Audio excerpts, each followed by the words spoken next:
Ya, kembali kita dalam telisik hukum, kita masih membahas, mengupas persoalan tentang cyberbullying dalam perspektif hukum.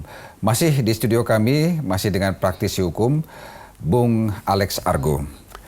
Bung Argo, tadi kita sudah membahas mengenai konteks cukup jauh tentang dari definisi, kemudian penerapan pasal yang dilakukan, dan juga perspektif penyidik tentunya. Namun satu hal yang perlu kita sosialisasikan dan juga pemirsa perlu tahu adalah bagaimana kita bisa melihat dengan bijak sebuah postingan di sosial media, apapun platformnya, kemudian kita ingin terlibat dalam perbincangan atau apapun di situ, namun di sisi lain kita juga tidak ingin terjebak. Sehingga komentar kita, gestur kita dalam sosial media bahkan bisa menjadi kita disebut persekongkolan dalam cyberbullying atau hate speech itu gimana caranya? Iya, ya sosial media memang hutan belantara lah ya sebetulnya. Kalau dikatakan bagaimana sebetulnya kita bisa terhindar dari konteks laporan terhadap tindakan bullying, sudah pasti kita harus paham betul tadi unsur-unsur kapan seseorang bisa dipidana karena lakukan penghinaan. Nah, maka teks dan konteksnya harus jelas. Dia tidak boleh, teksnya itu tidak boleh mengandung yang sifatnya memang menghina seseorang. Harkat martabatnya, fisiknya. Menyebut langsung gitu menyebut langsung, status sosialnya, isu sara, dan segala macam. Itu saya rasa harus dihindari. Pernyataan-pernyataan itu berupa tulisan, komentar di platform sosial media itu harus dihindari. Kalaupun kita mengungkapkan rasa kekecewaan misalnya terhadap seseorang, maka gunakanlah kalimat yang sesuai fakta. Yang paling banyak menghadapi peristiwa pidana adalah ketika sebetulnya peristiwanya benar terjadi, tapi menggunakan perkataan-perkataan ada tambahannya atau perkataan-perkataan yang tidak sesuai dalam konteks menyebut fisik. Menghina, menggunakan cacian, makian yang sebetulnya itu menjadi bounce back buat si orang yang sebetulnya dia bisa saja sebetulnya awalnya adalah korban dari sebuah peristiwa, tapi dia mengungkapkan kekecewaannya di status media sosial, tapi menggunakan kalimat-kalimat yang menyudutkan atau kalimat penghinaan baik itu fisik, status sosial maupun sara. Apakah hal ini juga berlaku bila peristiwa yang dia komen, peristiwa yang dia komentari, yang dia dalam tanda kutip memberikan percikan-percikan sedikit itu ke sebuah status itu, sebenarnya itu ada peristiwa yang benar terjadi, itu masih tetap kena delik nggak dia itu?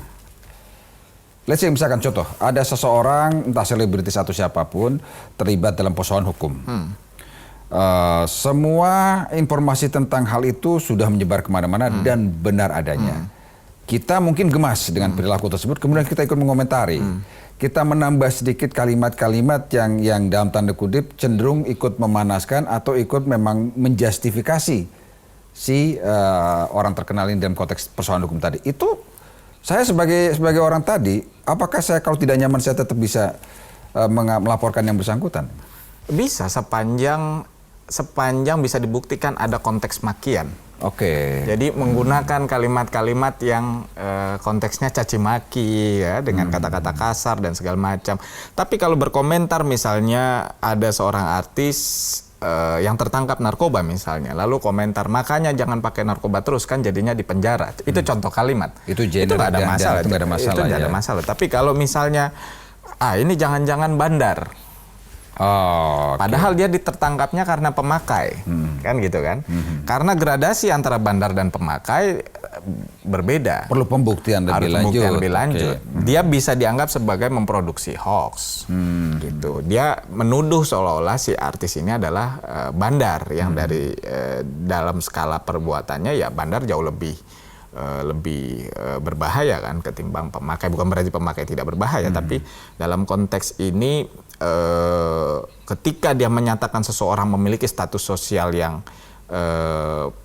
perbuatan pidana, dia harus membuktikan. Karena kalau tidak, itu bisa dikenakan pidana. Fitnah segala macam. Walaupun betul dia melakukan gitu ya, kejahatan. dibuktikan lebih lanjut gitu ya. Dibuktikan lebih lanjut, ternyata memang benar. Nah itu semua proses. Ini kan kita lagi berbicara untuk menghindari adanya masalah hukum yang akan kita alami kalau seandainya kita mengeluarkan pernyataan-pernyataan yang tidak sesuai dengan fakta. Nah ini berarti benturannya adalah perbedaan persepsi gitu ya. Betul. Dan perspektif bagaimana kita melihat sebuah pernyataan. Sekali lagi ini ada perbedaan dalam menyerap arti atau maksud bahasa yang disampaikan. Ini kan selalu menjadi persoalan. Betul. Ada nggak bahwa dalam konteks sedang berlangsung peristiwa ini, bahkan sudah bergulir ke ranah peradilan gitu, selalu akhirnya mentok dalam konteks tadi bahwa ternyata perbedaan bahasa ini menjadi hal yang tidak bisa dibuktikan gitu. Ya, sebetulnya idealnya ketika ada seseorang yang merasa terhina, idealnya dia perlu mengklarifikasi terhadap orang yang menghina. Dia kirim somasi dulu. Oke. Idealnya, oke. Sehingga tidak prematur buru-buru langsung lapor polisi, padahal maksud dari si terlapor itu tidak seperti berbeda itu. Dengan konteks bisa saja, oke. Nah, somasi itu kan membuka peluang adanya mediasi dan permohonan maaf dari si terlapor misalnya. Jadi ketika ada seseorang menghina artis merasa terhina, artis memiliki hak untuk mempertanyakan maksud dan tujuan you berkomentar seperti ini apa. Bisa menggunakan somasi. Kalau you nggak bisa menjelaskan atau you nggak bisa men-take out komentar ini, saya akan laporan ke polisi. Di sisi lain ada media bekal buat si pelapor untuk mengatakan saya sudah somasi loh orang ini. Artinya sudah mencoba memperingatkan. Ya. Artinya ketika dia tidak bisa mengklarifikasi berarti memang niat dan tujuannya menghina saya. Nah ini menarik, kita akan coba bahas lagi lebih jauh, tapi kita harus lihat video berikut ini. Pemirsa, berikut kita coba kita sama-sama simak sebuah video rangkuman dari berbagai pendapat masyarakat tentang apa itu cyberbullying. Kita lihat. Menurut saya cyberbullying ini saya menyikapinya dengan agak kecewa ya terhadap orang-orang yang melakukan cyberbullying. Karena mereka kebanyakan menggunakan akun-akun yang anonim ataupun tidak menggunakan personalnya mereka sendiri. Iya, kalau cyberbullying, kalau saya menyayangkan ya, istilahnya harusnya sosial media itu dipakai sebagai tempat kita saling bertukar komunikasi, saling supporting ya, malah dipakai untuk hal-hal yang demikian kan kalau menurut saya kurang bijak ya kalau dipakai untuk hal-hal seperti itu.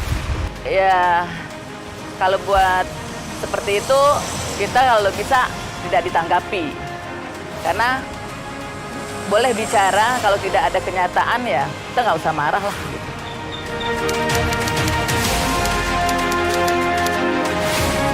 Kalau menurut saya harusnya di sini ada regulasi yang benar-benar tegas, bukan regulasi yang abu-abu. Namun balik lagi kadang-kadang dengan adanya undang-undang ini malah digunakan untuk hal yang tidak baik. Jadi masih undang-undang harus tegas, nggak abu-abu lah.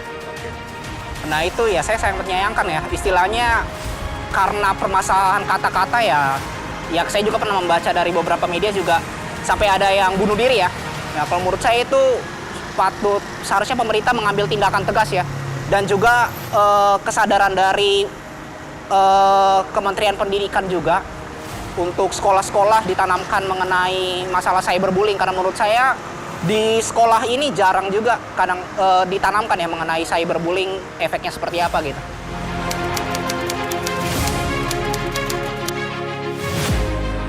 Seperti yang saya sampaikan, harus ada undang-undang yang jelas. Kalau menurut saya sih undang-undang ITE yang saat ini masih belum jelas, maka seringkali digunakan untuk hal-hal yang malah dijadikan untuk memenjarakan segala macam. Jadi malah digunakan untuk hal-hal yang kurang lah menurut saya. Kita bisa lihat harusnya undang-undang ITE ya ditekankan lagi ya. Istilahnya tidak hanya pada saat penindakan, tetapi tindakan-tindakan preventif juga dilakukan. Ya seperti tadi yang masalah paling gampangnya ya mungkin dari pihak sekolah ya. Istilahnya saya lebih menekankan kepada dimasukkan ke dalam kurikulum pendidikan itu istilahnya supaya kita dapat tidak hanya ketika terjadi masalah kita menanggulangi gitu, tapi ada hal-hal preventif lain yang bisa kita lakukan. Ya, Ini menarik Bung Argo, artinya yang tadi kita bicarakan sebelum video ini adalah konteks bagaimana masyarakat harus menyikapi. Tapi kenyataan memang ditemukan di lapangan masyarakat sendiri banyak yang berbeda paham tentang apa itu cyberbullying dan bagaimana menggunakan dengan bijak sosial media itu sendiri. Kaitan dengan tadi, masih sebatas ini masih kita lihat bahwa persoalan memberikan perspektif tersendiri terhadap sebuah bahasa yang dimuat dalam sebuah sosial media itu menjadi persoalan sendiri. Yang sering Anda temukan di lapangan, biasanya itu jenis atau konkretnya kalimat-kalimat yang bagaimana yang selalu menjadi perdebatan di peradilan tuh? Kalau biasanya peristiwanya itu terkait dengan kritikan sebetulnya. Kritikan kinerja gitu ya, korporasi, individu dengan korporasi, status seseorang gitu ya. Ada, kalau tidak salah ada satu peristiwa itu di daerah Jawa Tengah itu yang merubah status pernikahan lalu dilaporkan gitu. Padahal status perceraiannya belum diputus. Nah, karena gini, status sosial itu juga mempengaruhi harkat dan martabat seseorang. Itu juga menjadi dasar, walaupun sebetulnya saya juga tidak setuju apakah hanya peristiwa seperti itu langsung dipidana, karena yang harus perlu dipahami masyarakat adalah pidana itu ultimum remedium. Dia adalah last resort dari sebuah penghukuman. Karena kan ada upaya paksa ya, tahan badan, jadi dia harus sebagai last resort. Nah, jadi terkait dengan tadi pertanyaan peristiwa yang seperti apa, lebih banyak penafsirannya adalah ketika bentuknya kritikan. Jadi misalnya mengkritik sebuah korporasi dan segala macam, lalu tiba-tiba dilaporkan karena dianggap sebagai mengkritik gitu ya. Nah, itu memang lebih banyak peristiwa yang itu, walaupun perdebatannya ini bukan kritik karena ini menghina.